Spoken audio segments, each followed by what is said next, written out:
Hi good morning. நான் மித்ராவோட parents பேசுகிறேன். Mitra infant Jesus ஸ்கூலில் 8th ஸ்டாண்டர்ட் படிக்கிறா. நான் மெயினாக சொல்லறதுக்கு வந்தது என்னென்னா, மித்ரா நல்ல ஸ்கோரிங் எடுக்கிறதே இந்த ஸ்கூலால் தான். இந்த ஸ்கூலுக்கு வந்துட்டு பிற்பாடு அவ்வளோ ரிசல்ட்ஸ் இஸ் அமேசிங். அப்புறம் அவள் ஸ்போக்கன் இங்கிலீஷ் கூட அவ்வளோதான், இங்கிலீஷ் அவ்வளோ ஃப்ளூயண்ட்டாக பேசாமல் இருந்தா. பட் இங்கே வந்து இங்கிலீஷ்லலாம் பேசுகிறா. பிகாஸ் யாரும் ஃபோர்ஸ்ஃபுல்லாக அவளை இது பண்ணல, எல்லாம் என்கரேஜ் பண்ணி டீச்சர்ஸ்லலாம் பேக் போனாக இருந்து சொல்லி கொடுக்குறது எல்லாம் பண்ணிகிட்டு இருக்கிறதுனால தான் இதெல்லாம் நடக்குது. ஆக்சுவலி எல்லா ஸ்போர்ட்ஸு எல்லாத்துலேயும் அவ்வளோ இன்வால்வ் ஆகுவா. அதே மாதிரி டீச்சர்ஸும் நல்லா என்கரேஜ் பண்ணுறாங்க. மேனேஜ்மெண்ட் ஆல்சோ கிவ்ஸ் ரொம்ப ஆப்பர்ச்சுனிட்டிஸ் தெரியுது எனக்கு.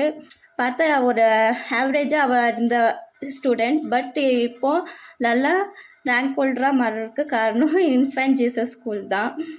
ஆக்சுவலி சொல்லப்போனால் என்னென்னா, மேனேஜ்மெண்ட் தான் ஃபர்ஸ்ட் ஆஃப் ஆல் ரீசன். ஏன்னா ஒரு மேனேஜ்மெண்ட் பண்ணால் தான் எல்லோரும், டீச்சர்ஸ் ஆகட்டும் யாராகட்டும் எல்லோரும் மேனேஜ் பண்ணி வரணும். It's a good deal. அப்புறம் என்ன சொல்லணுன்னா, ஸ்போர்ட்ஸில் மெயினாக சொல்லணுன்னா, ஒரு இடத்துலேருந்து ஒரு இடத்துக்கு ஷிஃப்ட் பண்ணி எங்கெங்கே ஆப்பர்ச்சுனிட்டிஸ் இருக்குதுன்னு சர்ச் பண்ணி எல்லாம் சில்ட்ரன்ஸ்கிட்ட எடுத்துகிட்டு வந்து அவங்களுக்கு ஸ்பூன் ஃபீடிங் மாதிரி பண்ணிகிட்டு இருக்கிறாங்க. But that is the good.